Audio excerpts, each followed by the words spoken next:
Evolving Warfighter. My name is Dr. Franklin Annis, and on today's episode of March and Die, we're going to be talking about foot care, primarily about preventing blisters through moisture control and through friction control.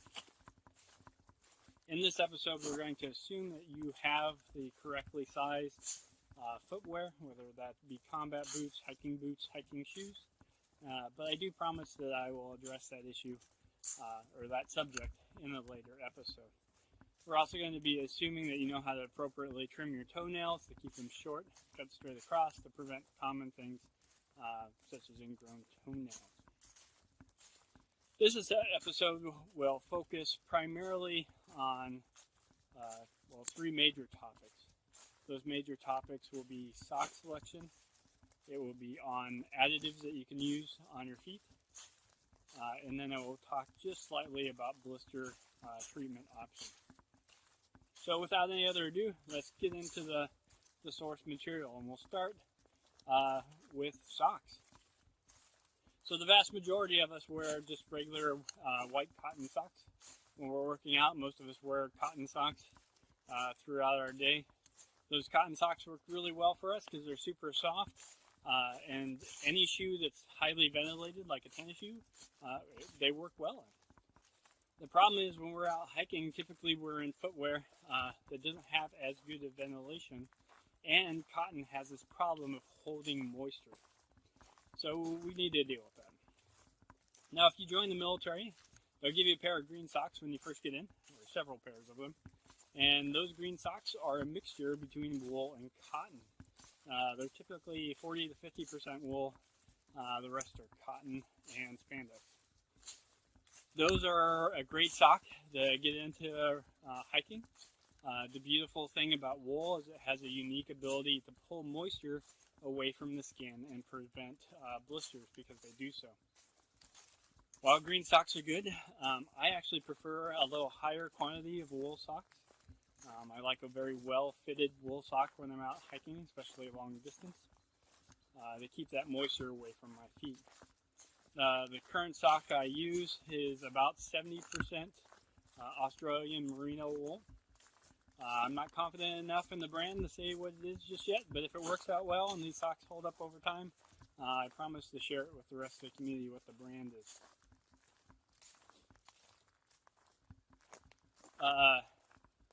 People sometimes say, well, wool socks are really hot, they're really uncomfortable, I don't want to wear something that's hot. I just want you to realize that there are several thicknesses of wool socks that you can adjust. Most wool hiking socks themselves aren't really that much hotter than the standard cotton sock. So if you have that fear, just kind of put that aside. Go try a normal hiking weight sock and see how it feels. But yes, if you're hiking out in the winter, you can get the really thick, really super comfortable fluffy wool socks, and those work well for colder weather environments. If you really have problems cutting down on friction, one technique that I've heard is layering your socks. I've actually used this technique with a very thin pair of nylon dress socks. So you can put the nylon dress socks, or you can use pantyhose as well, underneath your wool socks. What this does is it creates another layer of fabric that cuts down on friction. So nylon itself is super slick. Your wool sock can slide over the nylon socks. Your wool socks are slick, so they can slide against the inside of your boot without creating a lot of friction. And essentially, it will keep the friction away from your skin, which will stop the formation of blisters. When you first get into hiking, I'm going to have to say it's kind of experimentation, but you're going to have to try various different types of socks and see what works best for you. Several pairs of socks, one pair of socks, combinations of socks. You kind of have to play with it and build up some experience after time. I'm going to tell you, just like anything else, if you take care of your equipment takes care of you. So obviously make sure that your footwear and your socks are in good working order. If they are looking like they're blowing up or you're wearing through parts of the fabric, get new replacement socks. The other big thing about socks is they need to be clean. When we think about soldiers and grunts, we typically think of them being dirty and uncomfortable. which is often true, but whenever possible we need to keep both our socks and our skins clean. Cleaner we keep them, the cleaner that we can keep our feet. The cleaner our feet are, the easier it is for the feet to perspire and that skin to stay healthy and happy. So with that, we'll move on and talk about additives. One major way of controlling moisture on the foot is applying antiperspirant or non-scented antiperspirant to the foot right after the shower. This seems to work extremely well on cutting down the amount of moisture inside your boot. The caveat there is there's a small percentage of the population that can be allergic to the active ingredient of antiperspirant. I'm assuming if you're in the audience, you probably already know if you're allergic to it, but just use it with caution. Next technique, very common among soldiers, is to use foot powder. This is a very common treatment for individuals that have athlete's foot. Especially in combat boots, you have a dark environment that gets very humid, can stay humid for long periods of time. Very dark, it's the perfect breeding ground for fungus, such as athlete's foot. So a lot of the military foot powders that are issued actually has the active ingredient to fight against fungus, whether it's preventative or treatment. The biggest problem I see with individuals that use foot powder is they use simply too much. While the powder itself can absorb moisture, which is great for preventing blisters, if you pour too much foot powder onto your foot, and that foot powder only gets slightly moist, it can become an abrasive and cause the blisters you're trying to prevent. So if you're going to use foot powder, either apply it directly to the foot, or you can pour some into your sock, shake your sock, turn it inside out, and then back around. And the amount of foot powder that sticks inside the sock will be appropriate for taking care of the moisture. You can put on your feet to cut down on friction. There are some balms that kind of endurance athletes use to cut down on friction or chafing. I've never used it myself, but essentially it's just another way to make your foot slick and cut down on the amount of friction that you're feeling on your feet.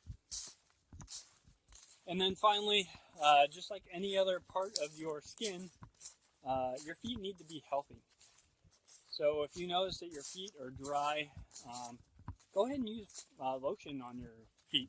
Make sure your feet are well hydrated, and just use good general skincare products to keep your feet happy and healthy. So don't be afraid to use moisturizing lotion if your feet are dry, because you don't want dry, cracked feet, because that's just kind of a recipe to invite all sorts of bad things to happen. You want to keep those feet happy. So, moving along, we'll talk a little bit about blister prevention. Now, the biggest problem I see inside the training world for rucking or hiking is a lot of people don't evaluate risk very well.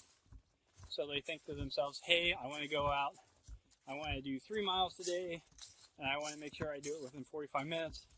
They get started off and maybe their sock got balled up or some other thing happens, and they start feeling that, like, oh, you know what, it's really hot on this one spot of my foot. And instead of saying, you know, I'm going to stop, I'm not going to meet my time mark for the day, but I'm going to fix my feet so I don't injure myself, they drive on. And the next thing you know, they have a major blister, and it slows them down for 2-3 weeks until that blister heals. Now, I understand if you're in the military, you're in an operational environment, you know, sometimes you get injured and you just got to keep going. You kind of got to suck it up and do what you got to do to make it safely back to your operational base so you don't get killed or get anyone else killed. But the vast majority of us can stop and address kind of that friction and that hot spots that we feel long before it becomes an injury. So if we're walking down the road and we feel that our socks are getting wet, we should stop and we should change our socks. If we're walking down the road and we know that, hey, this one part of my foot feels really hot, go ahead and stop and throw some moleskin or some hydrocolloid bandage on it, and then drive on. And at the end of the day, if you prevent like a major injury, you're going to be a lot better in terms of being ready to train for the next day. If you do get blisters, go see a medical provider about how to treat them. Get a class about how to treat blisters. I'm going to tell you that it's generally not a good idea to rupture blisters, basically because what we rupture them with tends to be less than sterile. Don't try to do that at home unless you've been formally taught and you have the correct equipment and you're being supervised doing so. Your skin is the largest organ in your body, and the whole purpose of your skin is to fight off infection. So whenever we break that skin, we're introducing a risk for infection. If you have a blister, keep close eyes on it as it's healing to make sure that you're not getting signs of infection. I'll give you a few more tips on how to keep your boots dry before I leave. If you have the capability of rotating between several pairs of boots, or a couple pairs of boots, I highly recommend you do so. If you're out and you train hard, you're going to perspire hard, and a lot of the humidity from your feet will stay inside that boot. And it might not always dry from the next day. So rotating between what boot you wear every other day is a lot healthier for your feet if you can manage to do so. Likewise, if you're in the military and you're out training and you get your feet totally soaked, it's wise to change your feet. Not only change your socks, but to change the boots you're wearing into a dry set of boots. If you only have one set of boots, there are devices to help you keep your boots dry. You can buy blowers that will blow either cold air or hot air into your boot to keep your boots dry, or dry your boots, I should say. However, I will warn you that if you're using warm air to dry your boots, be careful because you can damage leather by over drying your boots through heat. So just keep that in mind. If you're a soldier out there and you find yourself at the end of the day in training with totally soaking wet boots and you have no change of boots, if you have access to newspaper, I will tell you to crumple up the newspaper and slam it as hard as you can into your boots. Stuff your boots full. What will happen is the newspaper will act like a wick and draw the moisture out of the leather of your boots into the paper.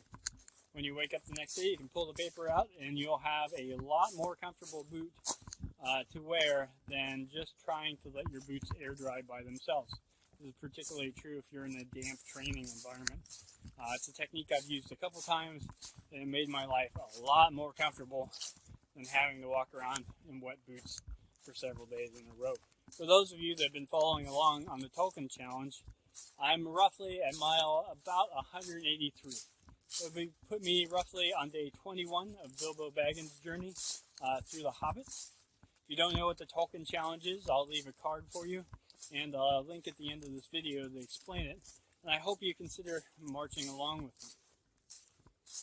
I want to thank everyone for watching this video. I hope you found it informative. I'm sure there's a lot of things that I missed. If anyone out there has suggestions or recommendations on how to deal with either friction or moisture control inside your boots, please leave a comment below so we can share it with the rest of the community. Otherwise, I appreciate you taking the time to watch this video. I invite you to subscribe to the Evolving Warfighter for more videos in the March and Die series about rucking and the benefits of rucking, or to take a look at the rest of the channel and all the videos that are there about military self-development, military leader development, military philosophy, etc. And as always, until next time, focus on your self-development so we can ensure that we can dominate the modern battlefield.